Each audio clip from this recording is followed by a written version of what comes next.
Cursing Mushroom here, and welcome back to another Destiny 2 video. So today, Guardians, I've got this awesome PvP build that I've been using and loving ever since the recent August 28th patch.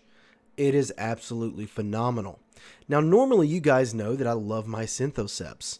Well, the thing with the Synthoceps right now is the amount of damage it takes to actually kill a Guardian and what the Synthoceps provide. Yes, if you're completely surrounded, you can one-hit melee individuals, but the problem you run into is the fact that you're so squishy. The time to kill is so much lower now that it's easy for you just to get destroyed.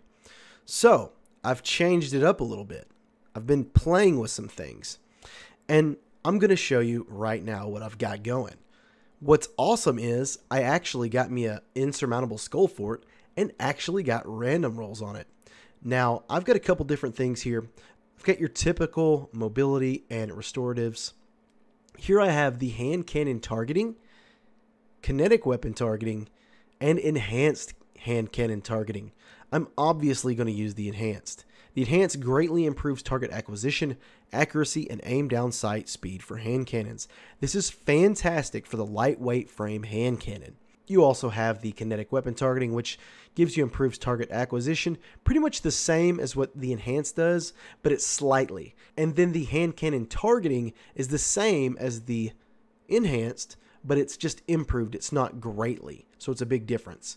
And then I have rocket launcher reserves, increase the amount of rocket launcher ammo you carry, and sword reserves to increase the amount of sword ammo you carry.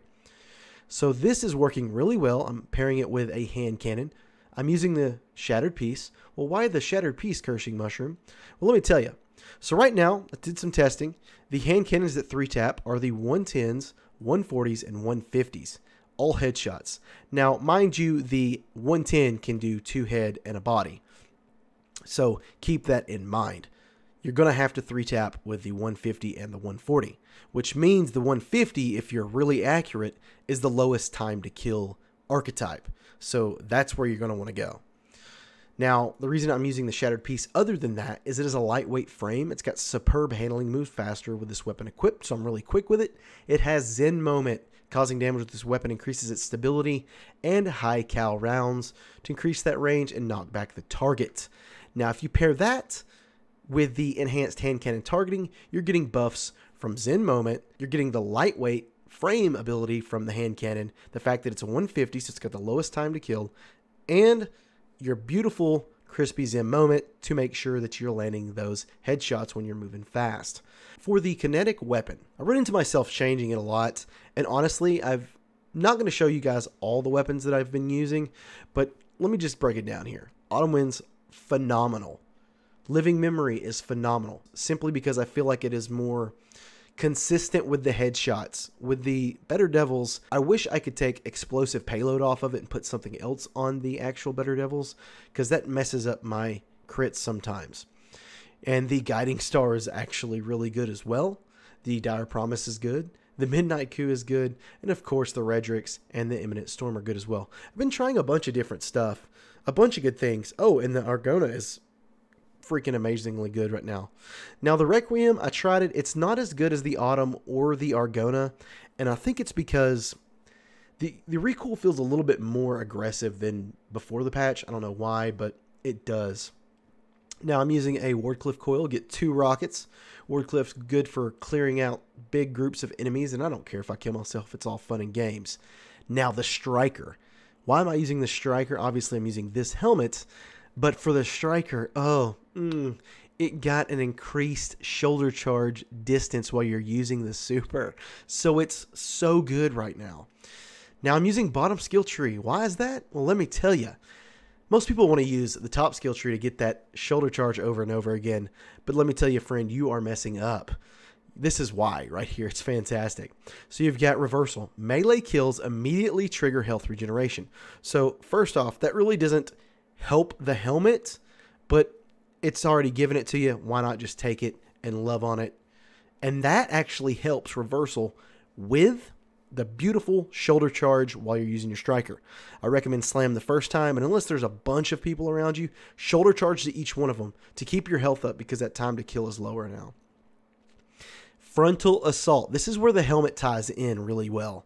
Strike an enemy with this melee ability to reload your weapon and increase your weapon stability. All this is helping my hand cannon. All this is helping my pulse rifle to just get super accurate, great stability, and not have to reload. The knockout is another beautiful aspect. Critically wounding an enemy or breaking their shields increases your melee range and damage. Now, this is another reason why I took the Synthoceps off. I noticed that I could heal myself and do the same amount of damage and get the same amount of melee range by getting knockout, which got a buff in this recent patch to make it activate sooner, which is fantastic. It's so good right now. And then, of course, you have Trample. Destroy enemies with Fist of Havoc to extend its duration. This is really good with that shoulder charge, being able to get closer to enemies quicker, destroying people, and just amazing stuff. Sometimes I go for the shoulder charge just because. For instance, in this gameplay I'm going to show you, I have a moment of me literally bouncing shoulder charge around a Dawnblade until I finally kill him, because I was just like, it's worth it. Take him out for the Horde. You know what I mean? Like, amazing. World of Warcraft reference. Don't worry about it. But anyways, Guardians, I'm going to show you guys some gameplay. Hope you try it for yourself. Obviously, if you don't have like an enhanced cannon targeting, that's coming in a week or so, so don't worry. It'll be there. But use the weapons you enjoy using right now. I noticed the faster firing are good right now. Like the pulse rifles, the 540s I find to be the best personally, and the hand cannons, the 150s or the 140s. Not so much in the 110s, the 180s. But that's just me personally. Same with the fusion rifles. I like the fast firing right now. They buffed the speed on the fusion rifle charge rate, so that's even faster. But anyways, Guardians, I'm not going to take any more of your time. Check out the gameplay. I hope you have a great afternoon, morning, day, or night, wherever you may be. As usual, Cursing Mushroom out.